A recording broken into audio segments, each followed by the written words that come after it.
Hey everybody, welcome back. My name is Abby. I'm with Fitness is Medicine. Today we're going to do a resistance training workout you can do in your home. Very minimal equipment, minimal space, and easy to follow directions. Come into these workouts warmed up and ready to move. So maybe 5 minutes, give me 10 minutes of cardio workout. Get that heart rate up a little bit, get your muscles and joints warmed up and ready for movement, and your mindset ready for movement. It can be contraindicative to want to move if you're hurting, but starting to move gets that blood flow, gets that inflammation out, and it can actually make you feel better. So today we're going to need a bench, or you could use the side of your coffee table, the side of your bed, the side of your sofa if it's firm. Lots of different ways to do this. One heavier dumbbell, one middle weight dumbbell. And then we're going to use a fit ball or a chair, that's up to you.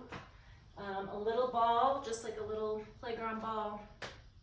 And I have a yoga mat here, but you could use a pillow, you could use a couple balls.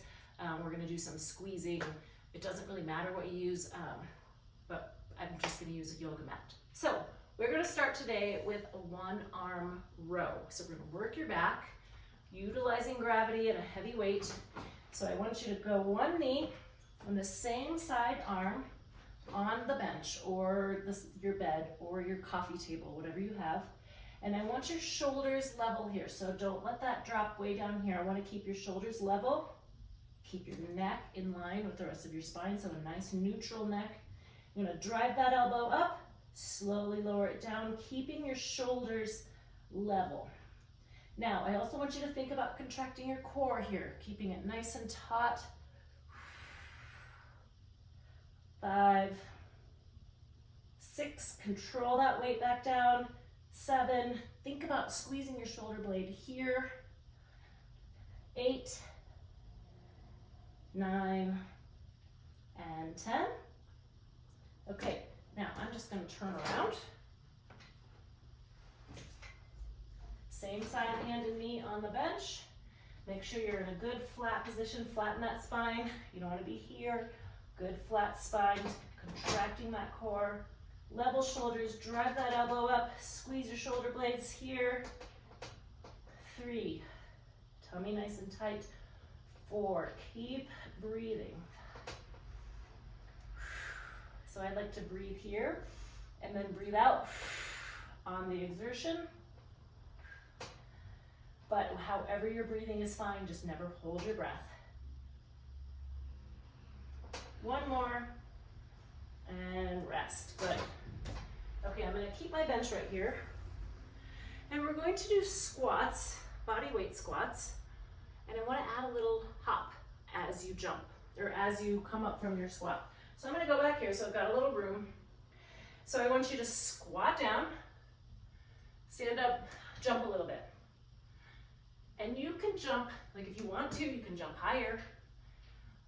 So keep your hands here, drive them either down, or you can keep them here and drive them up. Whatever feels more comfortable to you. There's no right or wrong way to do it.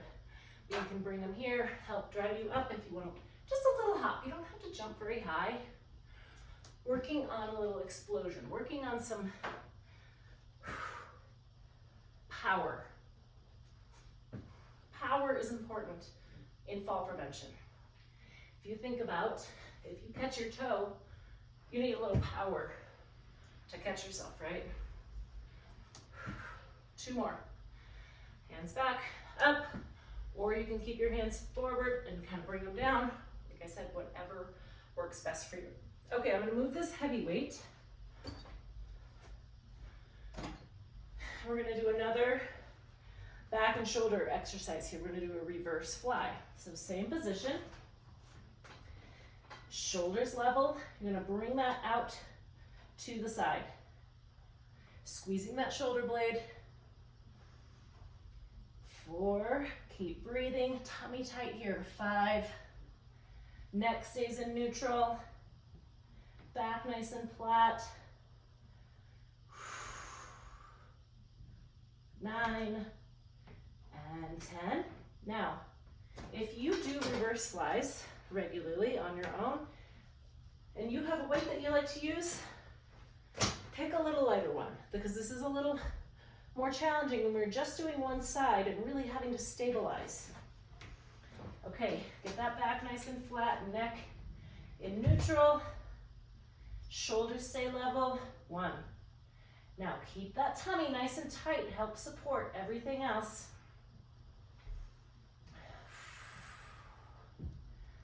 5, keep breathing, 6, control that weight back down. Now if you feel like you have to kind of really swing that, grab a lighter weight.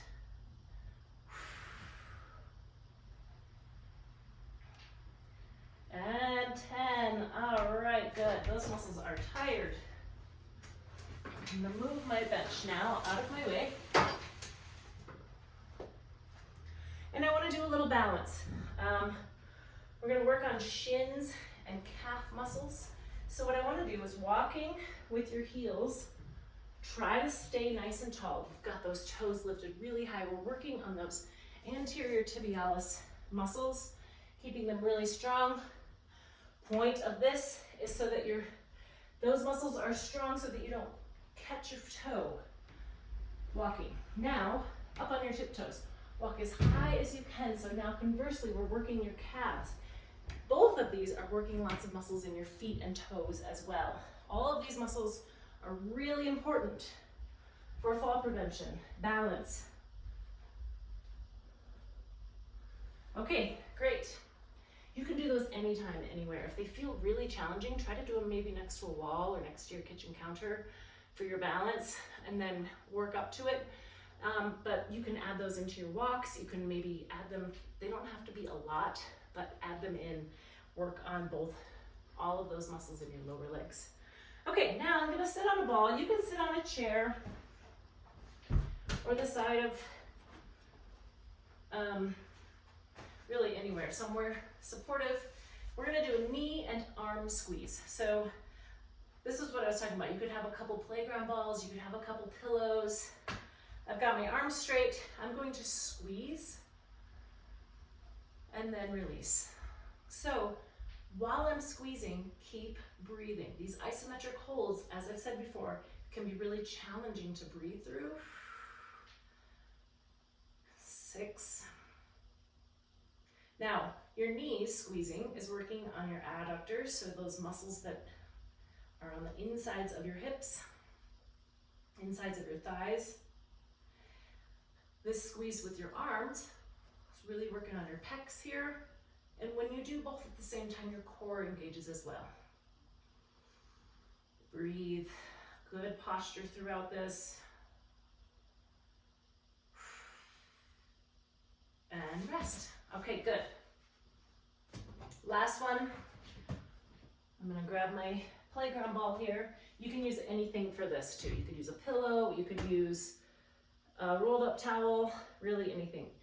Try to stand on one foot. If not, you can do either a staggered stance or a tandem stance. I want you to take this ball and we're gonna go in a big circle, sort of framing your face. So go as big as you can. 3, we're gonna go 5 times. Nice and slowly. Now, when you're doing balance like this, think about your core. Think about contracting, connecting through your core here.